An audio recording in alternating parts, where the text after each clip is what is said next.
So I'm going to give you a bit of background of Guatemala. It's in Central America, next down to Mexico. We are currently 15 million population, 15 million. About 45% of the population is indigenous population. The other 45% is like myself, mixed with indigenous European and some African, and about almost 10% is of European ancestry, which most of them historically have controlled the economy of the country. But what is relevant to say is that Guatemala, together with Ecuador and Bolivia, are the three countries in Latin America that have the largest indigenous population.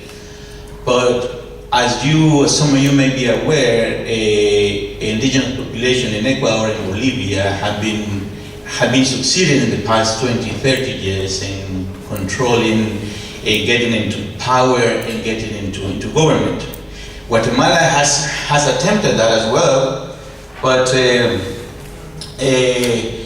at the same time that repression during the Cold War area and the whole Latin America was going on, in no single country was so violent, it was so vile, the repression during the Cold War as it was in Guatemala. Guatemala was really bad compared to what happened in Argentina, what happened in Uruguay, what happened in Bolivia.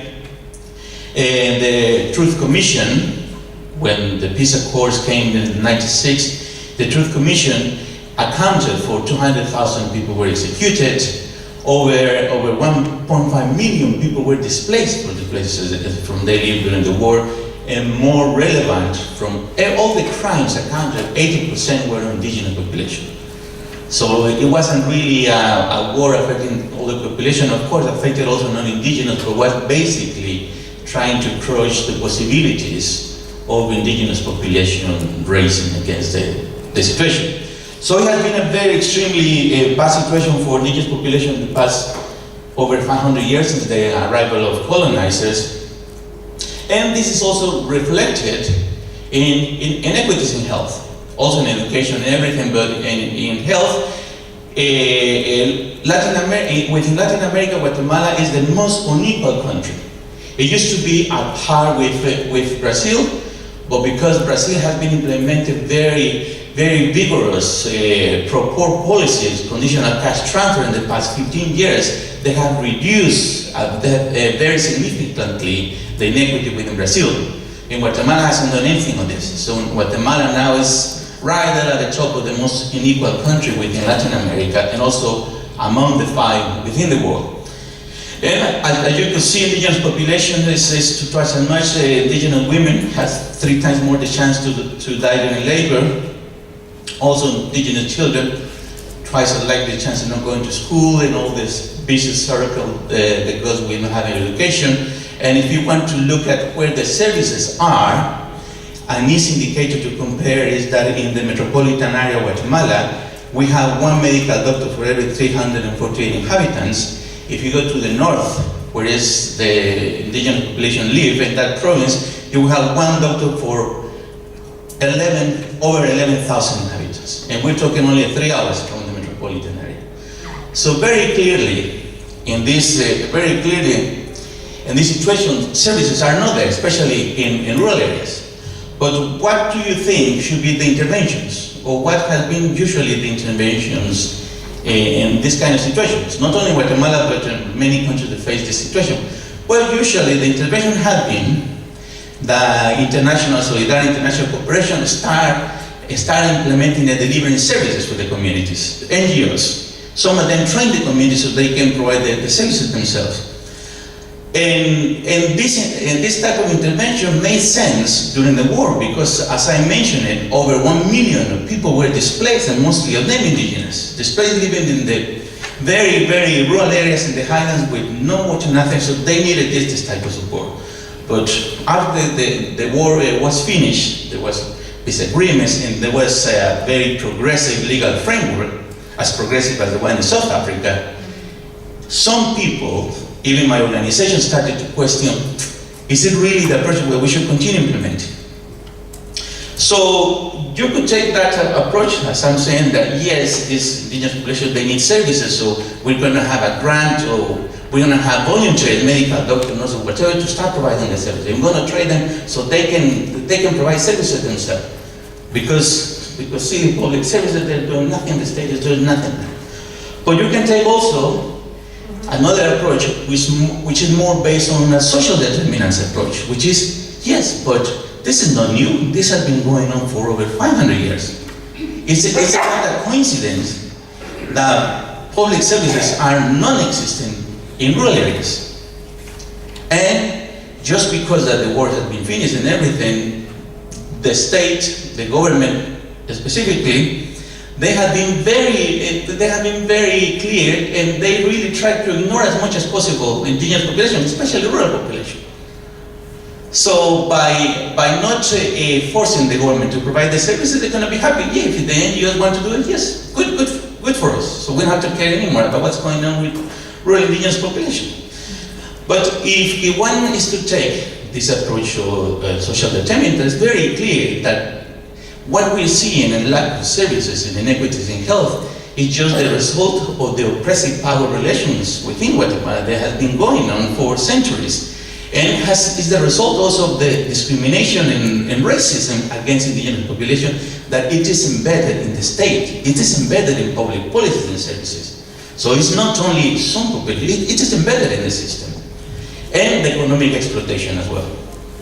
So, what we did with this is 8 years ago, my organization, we said, no, we really are concerned about the lack of service of indigenous population, but we are not going to provide any services. We are going to facilitate capacity building process, social mobilization, so the indigenous population engage with the state. Because the main problem that we were seeing is that there is no relation with the state. There is no relation with the state, there is no trust with the state, there is no connection, nothing. And we thought that this is far more serious, critical than the services not being there. Trying to establish the connection between marginalized rural indigenous population with the state, forcing to have the connection. So we said we're going to implement a process that is going to facilitate the capacity of these people to demand on the state and to force to start having this connection and establishing the relation. So we have a theoretical framework. I'm just going to go very quickly here. But basically the theoretical framework says that in order to improve the services, which based on the idea of rights claiming, we have to have, let's see, I don't know which one.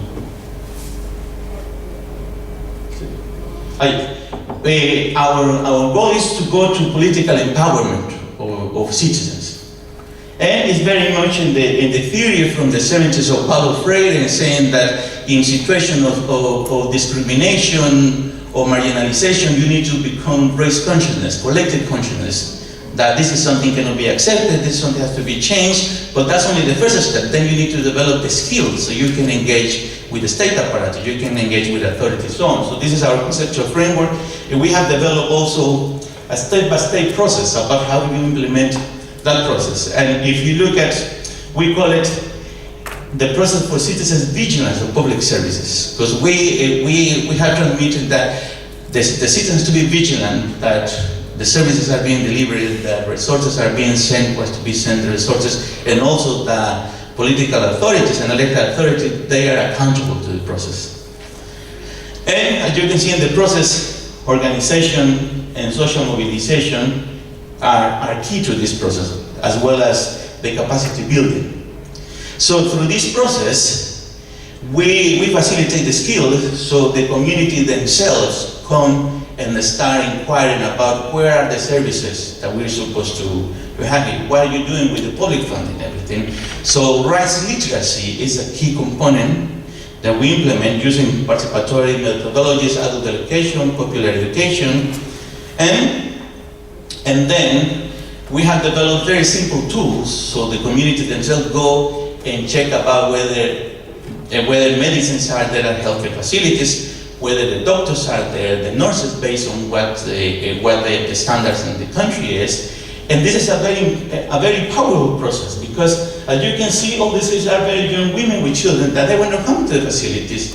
They were not coming to the facilities because they were maltreated, they were suffering abuse and everything, but after the rights literacy, now they are coming back, but they're coming to ask questions to the doctor.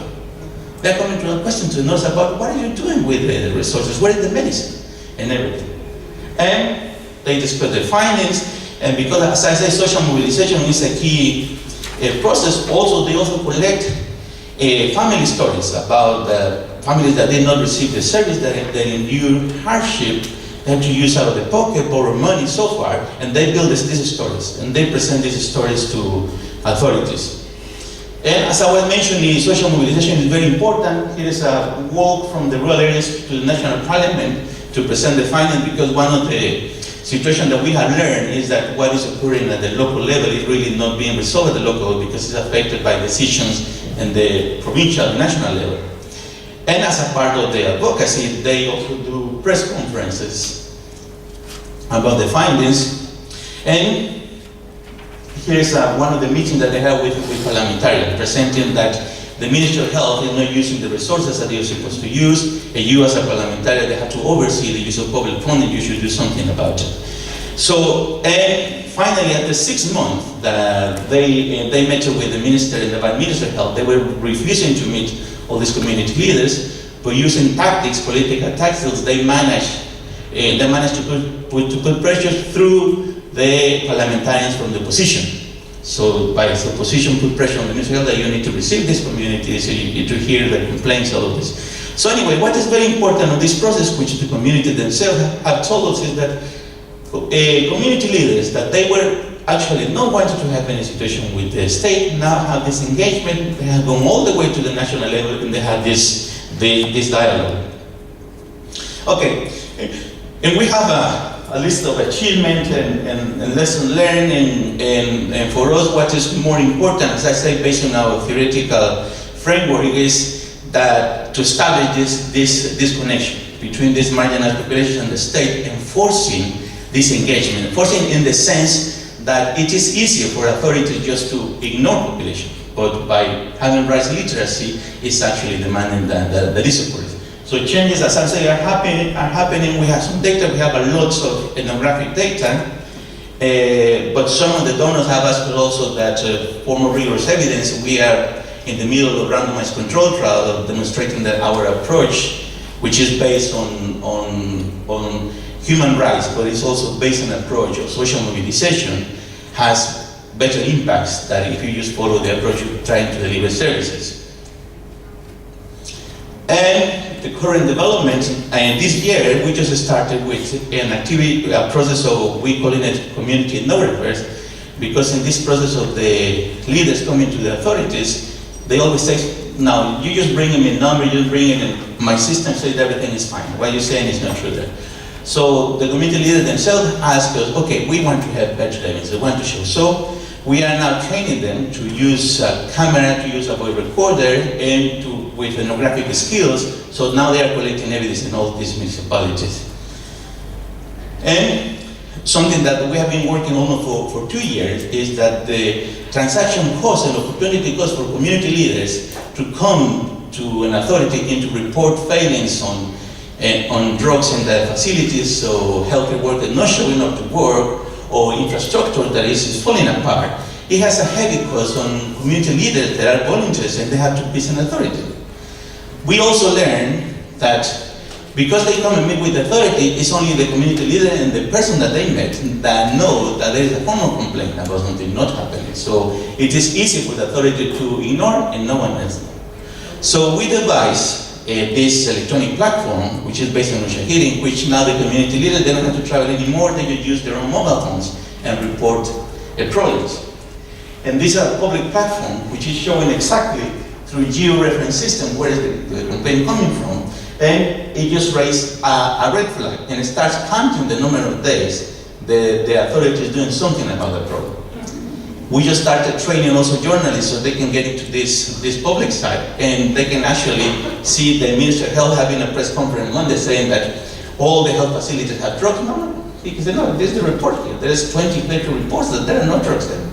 And they can count also whether they are taking serious the reports when they say that, yeah, we are responding to priorities of communities. So this is something that we just started implementing also this year. And also we are sharing this experience, but also learning from other colleagues, such as the experience of Ave and also Ariel has gone to present. And I invite all of you that we have also the tool, we have videos, a lot of training material in this website. And finally, I just want to mention some challenges which I think is crucial for this. But it's challenges to us is crucial for this conference, and I'm being surprised so far that they have really not come up into the debate which I was expecting. The first one is that who's really supporting public services? Because it seems like we are assuming that everybody's supporting, or at least everyone that says they support the public services. But in our experience, the so-called third sector, that is a service provider, NGOs that provide services, that provide educational services and other services, do they really support public services? I mean, they actually leave because failing public services. And I've seen many organizations, the third sector, saying that they support public services, but in practice, they actually not. And in our experience, we thought that once we started demonstrating the impact of our work, we're going to have a lot of NGOs that are going to be trying to replicate what we were doing. No, we have only one NGO, small as we are very small, and most of them do not like this work that we are doing. They really don't like, and they really are not happy about the work that we're doing. So basically saying, no, if we support public service, but no, because they actually live out of paying public services. So we have to be clear about that. When we talk about the NGO, we talk about the not-for-profit, we talk about the faith organization services. There's issues of conflict of interest, that there are issues with vested interest that we haven't really addressed, which is a major issue for the strengthening of public services.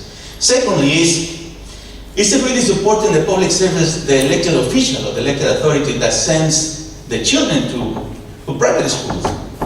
And every time that there needs a healthcare service, they go to the private healthcare sectors, or some of them in Latin America go abroad, go to the States. If we have meetings with them and they say, yes, we're going to support the funding for public service, do they really support public service when they're demonstrated? In Guatemala, the case gets so bad that even teachers in the public sector send their kids to private schools. Even the teachers, because it gets situation so bad, they have failed so much public services that even public workers are really not wanting to use public services. So we need to take that into account, which is a major issue as well. And then the third one, which is very important, we need a lot of theoretical development to implement a specific action, but I do get worried that we continue seeing the academia continue being privatized, and now even the progressive academia from publicly funded university, you hear them only talking about value for money. They only engage in project of value for money. They have the pressure of having to raise grants.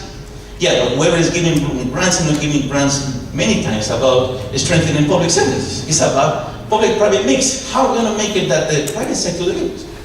So, in summary, there are very serious contradictions that we have that we need to be aware of that and we need to address it.